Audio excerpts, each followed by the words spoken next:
more you can cultivate that sense of wealth, that sense of abundance in you, the more you can feel that sense of joy, the more easy it's going to be for you to do financially. Because you're not going to be in this scarce, fearful mode. Now, that's not enough by itself. You can have this great sense of abundance and do the wrong mechanics and be a disaster. True or false?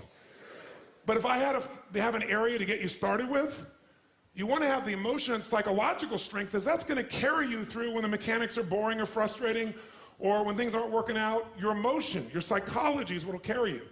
It'll get you to keep doing it. Everyone knows, if you've done any studies, Dr. Seligman is very famous for doing studies on optimism. And in those studies, you know what he found out?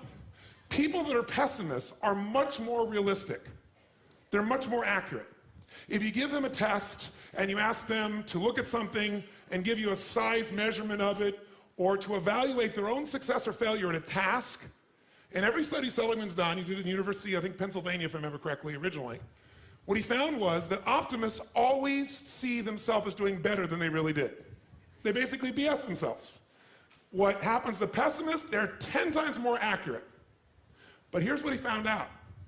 What he found out is because the people who are accurate never push themselves because they know it's never going to work anyway. Whereas the optimist sees it better than it is, so they keep doing it.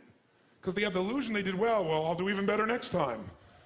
And because of that optimism, they did it more often, and so optimists succeed at a 4 to 5-fold, depending upon the task, result ultimately beyond anything that a pessimist will do, and they're not as accurate. All that's a big way of saying is, if you can develop a psychology of resilience in yourself, you don't have to be optimistic or fake, you can be real. The realness is, whatever shows up, you are larger than anything that can happen to you. You are larger than any financial challenge you could ever face.